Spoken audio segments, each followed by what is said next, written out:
Hey everyone, welcome back to my podcast. I'm your host Sajad, and in today's video, as you can see on the screen right here, we have a software engineer. His name's Vishal, but not only is he just a regular software engineer, he's also a content creator, and he also does a lot of stand-up comedy on the side. He has a pretty interesting background from being a student at Berkeley to making as a big tech software engineer now in New York City. So we're going to be kind of looking into his background a little bit and talking about different tech subjects as we're going through this. And to get started right away, I know I gave a little background about yourself, but could you talk about you, Vishal? Well, let's see. Where do I start? Born in India, moved to the U.S. when I was 3, to the Bay Area specifically because my mom was a software engineer and she raised me and my sister to be software engineers too. So that ended up happening. Went to school at Berkeley where I studied electrical engineering and computer science. Did a couple internships when I was there and also before too. And then ended up graduating, working at a pre-IPO fintech company because that's kind of what I was interested in for a couple years, and then I moved on to big tech after that, and that's kind of where I've been working ever since. I made the move out to New York from the Bay Area 2 years ago, and that's been really fun. But that's where I'm at right now. Yeah, and it's really awesome. So I guess for those who don't know, I actually came across Vishal through his, I think, Instagram. One of my friends sent me one of your reels. It was the one of like, oh, we're software engineers. This is what we do. This is what we do. And I was like, yeah, really relatable, as a software Yeah. engineer myself. So that's awesome. And I guess kind of going into like your background a little bit. So you decided to go to UC Berkeley. What was that like? And I guess like why UC Berkeley? Yeah. Why UC Berkeley? Well, it was, to be honest, the only college I think I'd actually ever stepped foot on in my entire time in high school. I didn't go on any college tours, I think, Hmm. but I was actually, weirdly enough, I was in Model United Nations all 4 years in high school, just by coincidence. And we go to conferences at different places across the country. And Hmm. the big one that we went to every year was actually at UC Berkeley. And so that was the first and the last college campus I ever stepped foot on, and obviously the best of the UCs, really well known for For computer sure. science and STEM in general. Um, it was not my dream school, actually. This maybe sounds weird to say, but it was actually my safety school. Um, I wanted to go to either Princeton or U Chicago. I did not get into Princeton. I got into U Chicago, but multiple factors, including finances, uh, resulted in me going to Berkeley. Hmm. Um, as for the actual experience, have you met anyone that's ever been to Berkeley? I'm curious. I've talked to a few of them. They're always like really smart, and they always end up in the big tech Silicon Valley areas. Did any of them actually like it in college? Oh, I've heard some like bad stuff about it, like in terms of like the competitiveness, right? How crazy Yeah. it is sometimes. Yeah. I do feel like everyone there, we all were depressed back then. I don't know if you remember that Facebook meme page, UC Berkeley memes for edgy teens, and I think it expanded to other memes for edgy teen Facebook Oh, pages. really? Do you Okay, remember this? Maybe this nah, was before nah. your time. This was a big thing when I was in college. But Uh-huh. like every single meme on this Facebook page was just about how CS kids are smelly and business kids are snakes and everyone's depressed. I Hmm. feel like that was kind of everyone's experience. And like in the tech world, the classes were huge, very Hmm. competitive, really strictly graded on a curve. You're, working all night, Um, so that was kind of the vibe. I made really good friends from it. But given that, and also the fact that it's a public school, you also went to public school, right? Or Yeah, is yeah, Georgia Tech? Yeah. So you probably yeah. had a similar experience. I'm curious how it stacks up. Yeah, one thing that I noticed about Georgia Tech is like compared to like some other like big name tech schools, they aren't necessarily like student wise as competitive per se. In Mm, that like I found it like a little more collaborative in that like more people are like willing to help out. Maybe I just had like really awesome friends, but um I did never really like face that. Obviously, like all like the tech memes, all those things came true. Specifically, the one yeah. about like comp sci majors not showering. I think. Was that really So true? yeah, yeah. So like at our hackathons, right? For those who don't know, they're like these 72-hour coding marathons where everyone just like codes straight like 72 hours. Um, they literally had like signs like, please don't forget a shower because it was Oh bad. You know? God. Yeah, so I definitely like relate on that part, but I wanted to kind of ask you. So when you were at UC Berkeley, obviously one of the big reasons people go is for the career opportunities in its connection to Silicon Valley. So were you able to get any internship opportunities?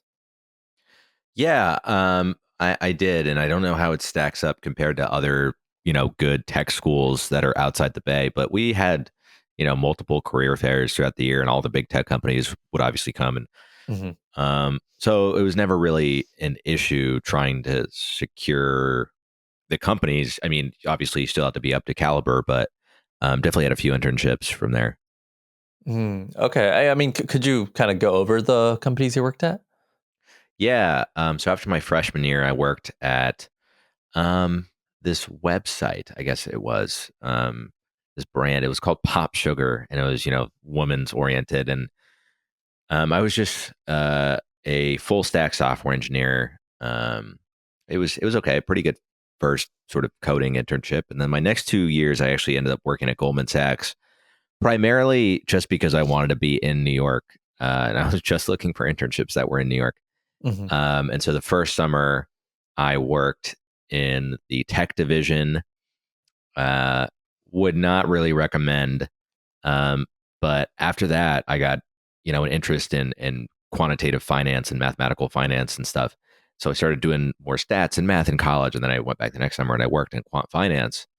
And that was also okay. But at that point, I realized I wanted to be at like a tech company, but I had an interest in finance, but I wanted to be on the opposite side, um, not working at a big investment bank, but sort of in the area of like wanting to democratize finance. So I ended up working at a fintech startup after college.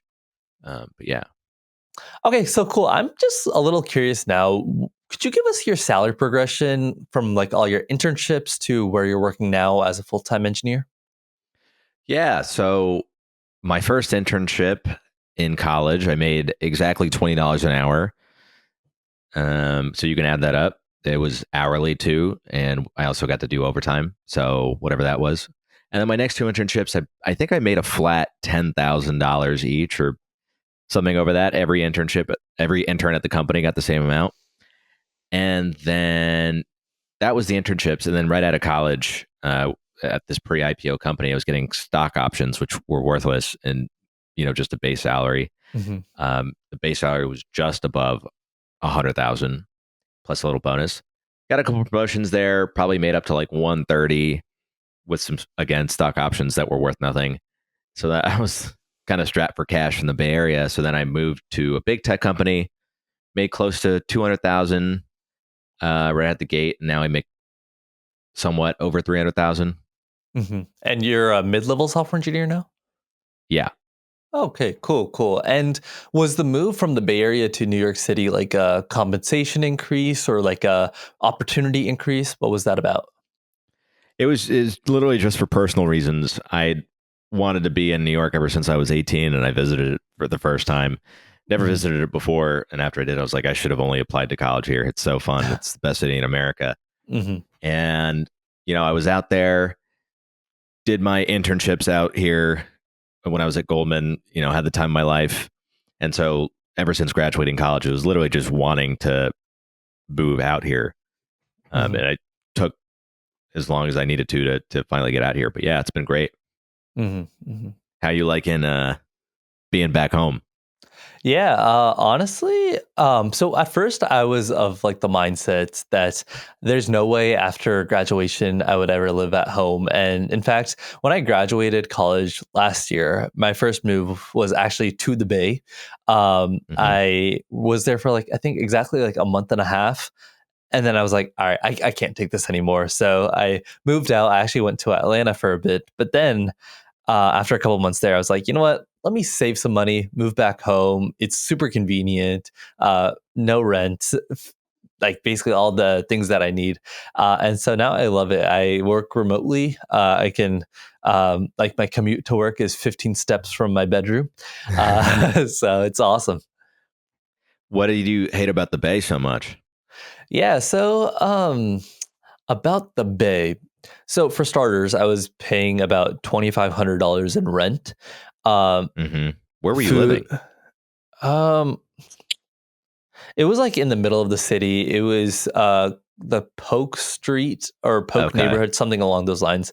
Nob Um, Hill, Polk Street. Yeah. yeah, Nob Hill, exactly. Yeah, yeah, yeah. And it was for one expensive 2,500, but also it's like for paying that much, I was getting like what like there were homeless people around where I was living. It was like very dirty. It was just like nothing made it like really worth for me to stay, especially since my job was remote. I guess I probably should have mentioned that. Yeah. So it almost made it like useless for me to actually stay in the city, and just like so like not worth it whatsoever. So I was like, you know what? I still want to live outside of home. So I moved from San Francisco to Atlanta because at least things are cheaper there. I have my friends there. I like have people community there. So I decided to go there. But then after that, I was like, you know what? Let me save even more money, move back home. Okay. So where's the next move? The next move, I honestly do not know. I obviously don't want to stay at home forever, but it would probably be like if I something significant in my life, like getting married, or if I switch to a different job or something like that happens. Um, but for now, things are comfortable where it is. Okay. So it's like not in the short term. It's like a couple years you could see yourself being at home. Yeah, 100%, 100%. Like I'm only like 22 now. I'd prefer not to stay at home like past 24, 25. So we'll see what happens there. Yeah, but how are you looking at so as a New York City software engineer, what's like a day in the life for you? What's a day in the life? So most big tech companies, as I'm sure you know, they have a hybrid work model. So they want us to be in the office like 3 times a week. I think we can get away with 2 times a week. I end up going, a couple times a week, try to shoot for 2 or 3. So on the days that I go into the office, I get up maybe 8:30, take a shower, get in. We have meetings in the uh, morning before noon, a couple times a week. So I try to make it in for those, grab a coffee, do a little bit of work, eat some lunch. I'm an afternoon gym guy Hmm. because I find that it helps me avoid the the lunch Post crash, the lunch post lunch coma. crash. Yeah, yeah. Yeah, I can't do any work during those times anyway. So why even try? Why not just work out? So I do that, try to work some more, and You got a then gym in the office? yeah, Nice. big tech company life, man. They got Yeah. everything there. Gym in the office, work some more, and then most days I'm either out doing stand up or something similar, or acting or something in the evenings. So depending on what I have lined up for that day is when I leave the office. Sometimes, rarely do I have to leave before 5. Sometimes I leave at 6:30 or 7. Um, Days I work from home, it's a little more chill. Kind of similar schedule though. It's just I'll wake up, I'll be able to work immediately, and so I'm usually on my computer by 8:30 instead of like 9:30 or 10. I get to get more work done, which is nice. I still will go to the gym in the afternoon, and then yeah, same thing in the evenings. Um, so yeah, not sure what the point of going in the office is for software engineers. Basically, I think you just end up losing precious work hours on commuting. So that's my opinion on that. I don't know. How do you like working from home? Yeah, so I guess day in my life, I usually try to get up between like 8 to like 9 or like 8:30 to 9. And for reference, my team is like in the West Coast and I'm on the East Coast, so there's a big time difference. Um, and so then I usually like grab breakfast, do something, chill out for a bit, maybe like make some content, film some videos. And then usually around like 10:30, 11, I actually like hop on to work. And then like usually it's like checking emails, things like that, messages from like the previous day. And then I have stand up around like 1:30 ish. After that, usually grab some lunch, chill out for a bit, do a little more work, and then I try to go to the gym around like 5:36. So like my work day is usually like between like kind of like a 10 to 6 or like a 10:30 to 6:30 type vibe. And then usually after that, it's like the gym and then just like chilling out. And honestly, it's wonderful. I love working remotely, working at home. I love the ability to like travel when I want to kind of like, you know, if I wanted to go to the gym in the middle of the day, I can go to the gym in the middle of the day. I can kind of, as long as I attend all my meetings and get my work done, it's chill. It's like no one actually like micromanages you, which I think actually makes me more productive. Because if I had someone like always watching me over, I don't know if I'd like my heart will be fully in it. So I love the style that I have right now. Yeah, I totally get that. I remember during COVID, I don't know if you were working during like peak COVID 2020 and stuff, I had but there were parts internships of that. then, but not full time. You had internships? uh-huh. Yeah. I feel like back then, when we were getting in the groove of remote work, that was when I was at some of my most productive, because hmm maybe you do wake up and like start working immediately, but also like the freedom to be able to do things throughout the day and get things done and even work late if you need to was just so nice. hmm You can kind of Yeah, integrate work into your life better. something that a lot of people don't understand about like software engineering, it's like you're not just code monkeys, but you also have to be somewhat like creative and come up with creative and efficient solutions. And for that, you kind of like value that mental freedom that you are able to have. The honestly, like part of the reason that like these big tech companies give you all these like perks and like feed you all the food is to like just kind of like fuel you up in the right mindset so that you're able to write good code that makes them more money. It's all like an investment into their employees. Yeah, absolutely. All right, so kind of going forward a little more, I kind of just want to ask you, do you have any tips or advice as a person who's been in tech for a while now? Um, let's just say I'm a prospective student. I want to get into big tech. I want to become a software engineer. What advice or like resources do you have for me? Yeah. So I think there's two portions that you need to look at as far as like getting into big tech. And it's how do you get an interview? And then how do you do well in the interview? hmm I'm not going to comment on the state of, coding interviews right now and whether I think it's broken or not, because it is. But Yeah. the way things are right now, how do you beat that system? Well, the way to like get an interview, I think at a lot of big tech companies, they're still kind of in the model of looking for people that go to these, big universities, the prestigious schools where they're like, known to recruit for. I actually do think in the last couple of years, a lot of these companies are looking at other types of schools for diversity reasons, and I think that's hmm good. But if you're not in one of those positions, another thing that helps is obviously having some kind of referral and having a good resume and stuff already. If you've been in the industry for a few years, that really helps out. And then let's say you get the interview. I do still feel like a lot of the bigger tech companies, the interviews are pretty formulaic.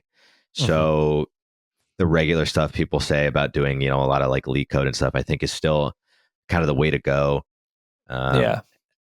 just being a master at all of those things. And then obviously, you also want to do some system design prep and stuff. hmm I think most companies also now do one kind of behavioral interview. That's like soft skill stuff. I mean, for that, just like be a chill, normal person. Try to get along with people. Know what to say in these interviews. If they ask you why you want to work here, you be like, "Oh yeah, I want to learn and grow in my career. Don't Yeah. tell the truth or whatever." Um, yeah, that's kind of my thoughts on that. We can dive into the specifics if you're curious. Yeah, I mean, I guess kind of unpacking the first part of what you said. Obviously, the tech world right now, the economy, all that, it's like pretty tough to get a lot of things. So I always tell people, in terms of actually landing an interview, you kind of have to stack all the cards in your favor, meaning that you want Yeah. to have a not just a good resume, but a perfect resume, and like try to enhance it hmm as best as you can. But also the referrals, the actual application, you want to always always try your best to get a referral before any Yeah. position, because it's just like it's only a bonus to have a referral. Having a referral can never hurt you, so you always try to shoot for the moon when you're like applying, at least. And then obviously in terms of the actual getting the role itself, doing like these like leak code practices, behavioral interview practices. Honestly, it's just like practice makes perfect, because it's always like the same different like paradigms of programming. The specific of the problems might change company to company, but Hmm. it's always like kind of the same structure. Hmm. And then the stuff for systems designs, I've seen like a few interview questions. I would say like that's not like a area to like that's not a big area to focus on, at least like for entry level. I know like for mid level and above, Hmm. you want to start studying that a little more. Yeah, that makes sense to me. I actually think your points about having the resume stacked in your favor and the referrals matter more for non-suite positions. Hmm. And maybe that's my bias, having had a good university on my resume for a while now. But I think, yeah, maybe if you don't have that, yeah, stacking all the cards in your favor is true. And actually, one hack, if I may, that I learned recently, I've Hmm. been using is I'm helping my girlfriend get a new job right now, and one thing that we've been doing is actually trying to finesse her resume through ChatGPT, just by having it there and go, okay, can you optimize this? Hmm. And you obviously have to look through the output and stuff, but it actually made some things just sound way better. So I think that's using AI in that way. I think is actually like kind of a very helpful tool. But doesn't it make it sound like robotic too much? Does it sound? It can. So I think you would want to go back and try to make it sound a little more like it was written by a human, but definitely taking some words and phrases and whatever and adding it back in is definitely helpful when you're kind of stuck on how to make this sound more impressive. Hmm. Hmm. Cool, cool. Um, I guess one thing that so when I was like planning for this podcast, one thing that you said you wanted to talk about was being a tech worker and personal finance. So wanted to get into that. What do you have to say to us? Oh, well, I'd love to talk to you about it too, because I noticed some of your reels, you talk about saving a lot of money and stuff.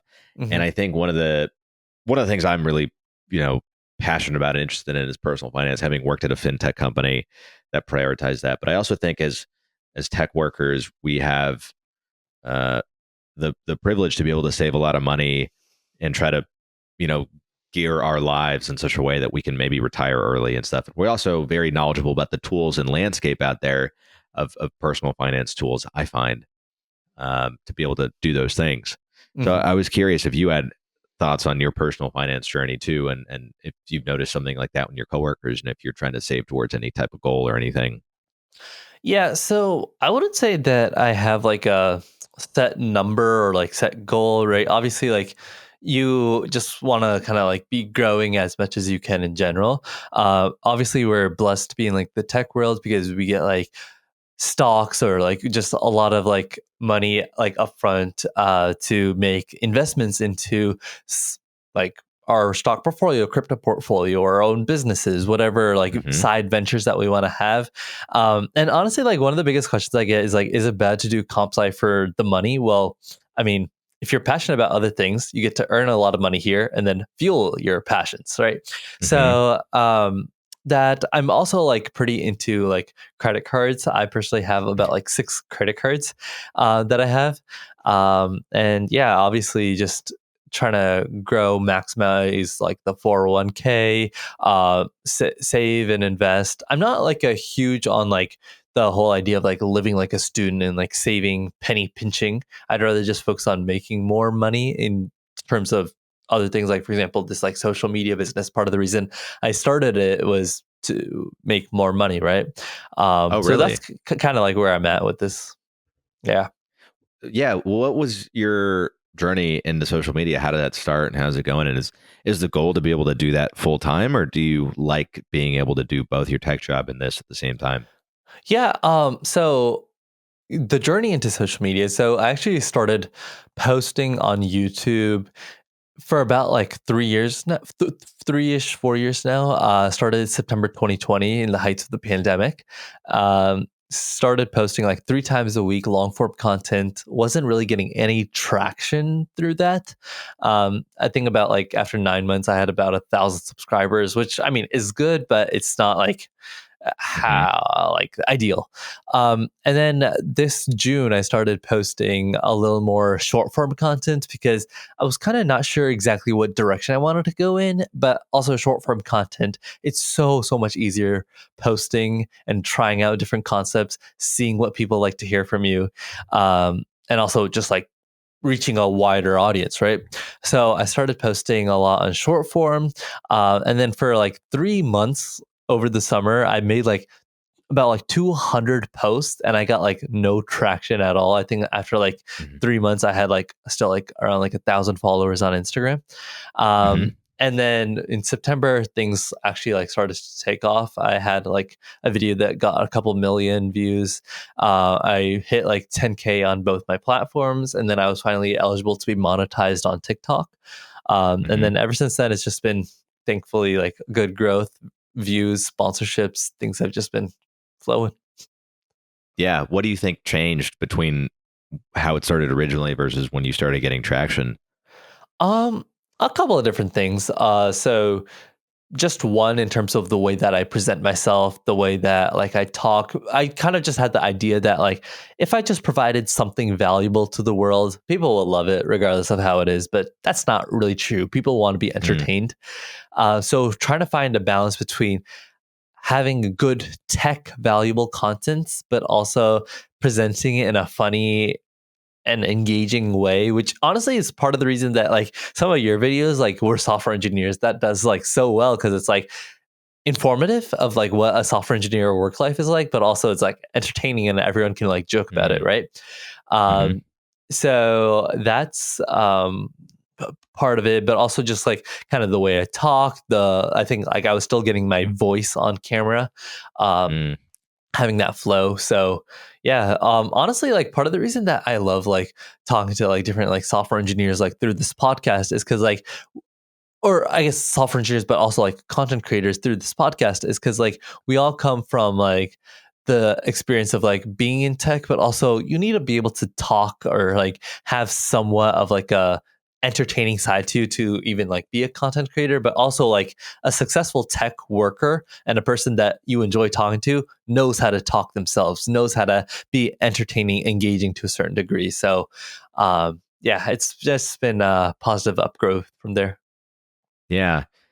How do you feel about these stereotypes of software engineers on that note about them not having social skills, whatever? Have you found that to be true in your experience, or should we dispel that myth for people? Oh, 100% it is true. Um, I'd say like 90% of like I went to Georgia Tech, right? And 90% of the comp sci majors there really don't know how to host a conversation. Like some fun conversations was like, "Oh, is this P or NP complete?" And I was like, "Bro, you're killing me. Like that's not a joke. That's a nerdy statement, you know?" So, and being able to like host a conversation, and honestly like I'm not the most like technically smart person that I know a lot of people who are like way smarter than me, but I've been able to like afford better opportunities through my ability to speak to recruiters, my ability to get networking referrals, my ability to pass behavioral interviews. I've been able to afford those opportunities because I know how to talk, I know how to sell myself, which is such a underrated skill in tech. Most people think that you just know all the programming languages, you just know how to type the best code, that you're afforded the best opportunities. That's not necessarily true.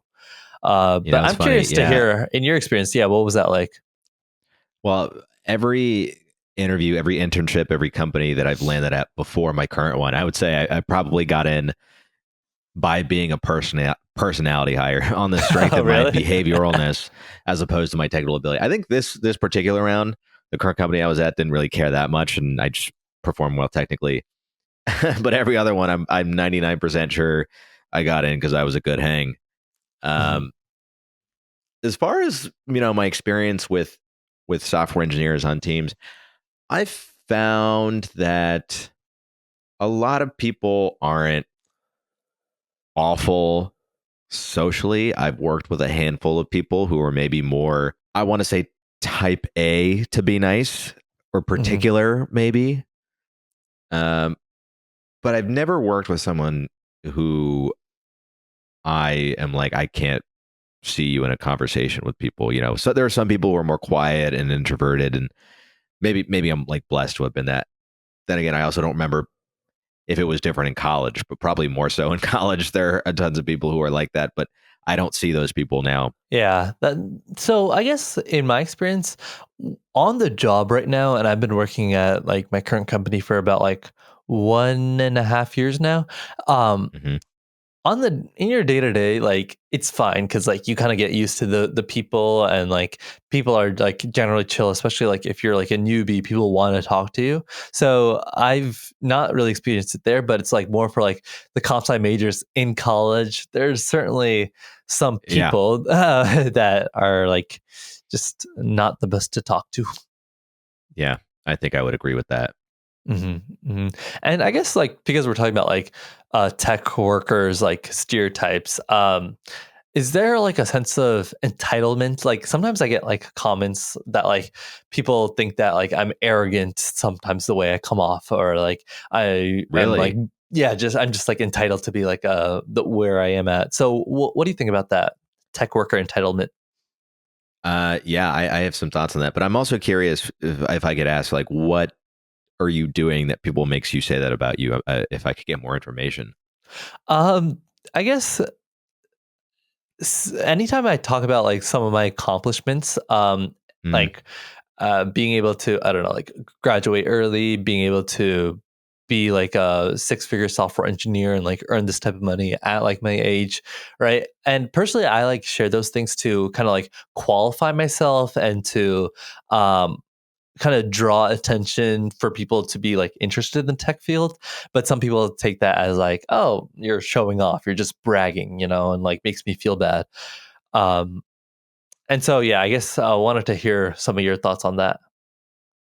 yeah, I think in your particular case, it sounds like the hate is not coming from people you know, but people on social Oh, media, yeah, right? yeah, yeah, 100%. Yeah. Okay, Yeah, okay. yeah, yeah. Yeah, in that case, I mean, social media is a rough game. I've only been in the game for a few months, but I can already tell if you're not very careful with your words and how you qualify things and present yourself, people want to look for a reason to hate on you. So I'm sorry you're getting that, but Nah, it's whatever. um, it's random people, you know, so Yeah, you don't yeah. even care. But this is something I've noticed in the last several years of working in tech. There is a huge cognitive dissonance that I think a lot of tech workers feel between both feeling like we make a lot of money and also feeling like we are still underpaid somehow. Like the amount of value we bring to a company is so much, Mhm. and yet relative to like everyone else in the world for how much we make, it feels like we make too much money. That money should be going to like a teacher who works so much harder and deals with a Yeah. lot more.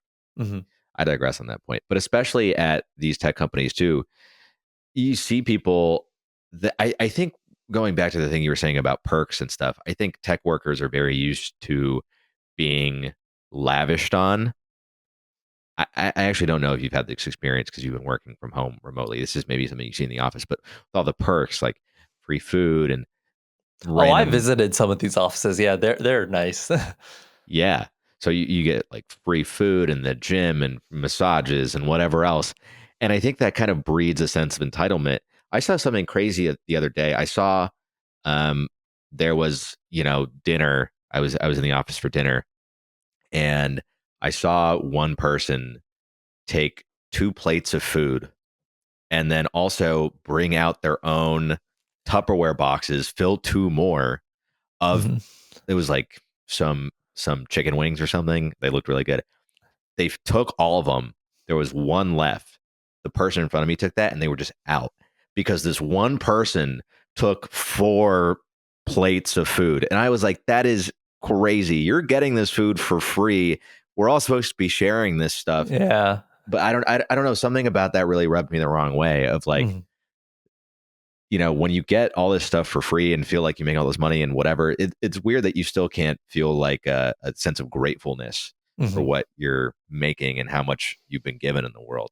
I don't know. Yeah. Yeah, I mean, at the end of the day, just like I said earlier, it's like an investment into the employees.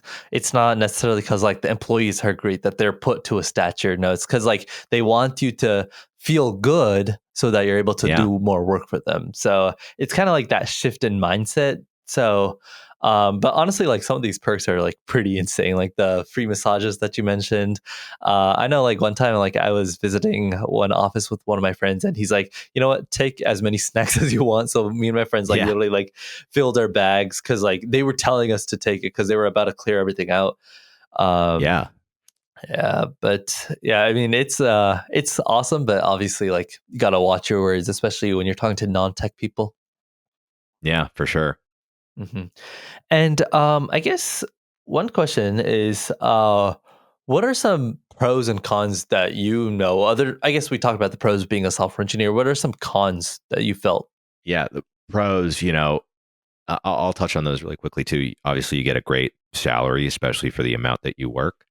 Um, Generally, you're not micromanaged in your work, so you get a lot of alone time to kind of do your things, do your work, and think. And also, it kind of gives you the flexibility to be able to do whatever else you want in your life. hmm That being said, some of the cons of being an IC software engineer, so there might not be a lot of human interaction on some days. I've gotten days where the first words out of my mouth I haven't uttered weren't until after work at like 6 or 7 p.m., which is crazy to think. You're on chat with people all Wow. day or coding and stuff. So if you're very much a people person, some days it can be hard to do that. hmm Um, that's one of the cons. The other cons, I think there's some amount of like politics, obviously, in every position at a company. But you might run into that depending on your team or your role interacting with like other groups or other functions like PM or design or whatever. Um, on call is annoying. Debugging or dealing with like triaging like big issues. It just brings a lot of stress to someone, and it can take away from the rest of your life. Not huge, but it's just a function of the job. hmm But that's kind of it. That's just mainly off the top of my head. Do you have any others that come to mind? Yeah. So I guess other like I was about to actually mention the on-call thing. That's probably like the worst when it comes to software engineering, but thankfully it's like every now and then. It's not like every single day on work that you're a 24/7 support assistant. So that's only like every now and then. But another thing that people don't think about is like sometimes your physical health. You need to be really conscious because like you are sitting and working at a laptop for a lot Yeah. of your time. You don't want to just be sitting all the time. And so thankfully I actually have like this standing desk. So I try to stand whenever I can, or like I'm in a meeting and I don't have to actively be working. And like just like taking breaks and getting some sunlight, especially like you're in a closed room all day, or like in Yeah. like a closed office space all day. You gotta like watch out for yourself. And yeah, I can really relate with you on the fact of like not talking to people for a long period of time. It's kind of insane because when I like first moved back home, uh, as a person who was like pretty outgoing in college, it was a little tough for me. So just like finding ways to like meet people outside of work, through like different community circles, family, friends, that's helped me out a lot. I don't know, like just like stay sane. That also just like having like conversations like these, or just like filming more videos, just talking in general, has like helped me out, or like keep myself busy with other stuff. You have to like keep yourself active because at the end of the day, like your job, it takes a large portion of your life, but you still want to be able to manage that work life balance. You want to make sure that you actually have a life that's not work. Hmm. So that's where that is. Yeah. One thing I also forgot to mention, and this is again true for any position, but if you are not passionate about it or enjoy it to some degree, I feel like you might really struggle with it. Oh, for As sure, for opposed to, sure. Yeah. yeah, like you were saying before, a lot of people end up getting into it because of the money, Yeah. and they find out that it's like really not for them. So you have to find some way to make it manageable for yourself. Yeah. Because the idea of getting it for the money, it's like you start as like a broke 18-year-old kid and you're like, oh, fast way to make money. Okay, cool. Say you make like 200K by the time you're 22, 23. Then at that point, you're like, oh, this is nice, but I want to make 400K. Then you keep making more and more money, right? Like in this field, but you're not actually like enjoying your life. You're hating it. You regret every day going into work. Mm, You're not gonna like what type of like life and career are you really setting up there? So um in all honesty, if you pursue something you're passionate about, like for example, like this like social media business, like the amount of money like content creators are mm. able to make is ridiculous. But I'm doing it because I'm passionate about it and like I keep working towards it. And like the amount I'm making is kind of like uncapped. Similar like with any field, like as long as you like you're really like passionate towards it and you kind of like have that drive, obviously like certain fields have like their limitations in terms of what you can earn at like what age, but I really think that like if you're passionate about it, you'll be able to find a way to use the skills that you have from the field that you're interested in to make that like crazy amount of money, you know? Yeah, that makes a lot of sense. Do you see yourself keeping your software engineering job for the rest of your life? Like, do you enjoy it, or is the plan to move over to content creation full time? I don't think content creation full time. It's still like kind of like a side thing because honestly, like Hmm. the way I think about it is like like social media, like these views, follower count can go up, down. Like I don't want to rely on it. I do enjoy Yeah, like being in the tech world, but will I be a software engineer or maybe like go into management at some point or yeah, even somewhat switch into product management? I've always kind of had like a inclined interest in that stuff. It's kind of like I don't know right now. Like right now, I enjoy being a software engineer at my current company, but what the future holds, I don't know. I don't really try to over plan it because I don't know what life is gonna bring it to me. absolutely. Okay, well, Yeah. that's good to know. How about you? You're a mid-level software engineer. You're 29. What's like the next couple years looking like? I'm trying to coast at the job. I'm trying to do as good as I need to do to make everyone happy, and do that. And then just continue to work on stand up and doing other stuff on the side, try to balance it out. I think I don't want to speak for your experience, but having immigrant parents, brown parents, they kind of drilled it into our heads that, we need to make making X amount per year, and you can't jump into the unknown like that. So Mm-hmm. I wouldn't try to jump into anything else full time unless I was making a comparable amount of money. So, would you like if your comedy career like it takes off and you're able to make a lot of money from it? Is that something you'd do full time? Probably, yeah. I don't see the harm in it. If you're making a certain amount of money, that means you've gotten a certain amount of success. And Yeah, it's quite hard to make the amount that we make as a software engineer yeah, in those creative professions. So if you're making that much, you're doing quite well. yeah. Honestly, that's one of the beauties of like being a software engineer is like not only it gives you like capital to like fuel your side passions, but also it kind of sets the bar pretty high for if you want Yeah. to quit, if you want to start a business, like you have to it's all the rule of thumb is like matching what you make in your day job and then doing that consistently. So it sets you up really well if you are to pursue like a business venture eventually at some point. Yeah. I like the way you phrase that. It gives you capital to pursue your other ventures. That's Mhm. that's a good way to think about it. All right. Well, Vishal, it was really awesome talking to you today. We covered like a lot of different topics from your background to just general what it's like to be a software engineer. And if you guys aren't already, make sure to check out Vishal on Instagram, TikTok, any other platforms. That's it. Yeah. Make sure to check out his pages. And once again, thank you, Vishal, for jumping on this call today. Yeah. Thank you for having me. All right. Take care.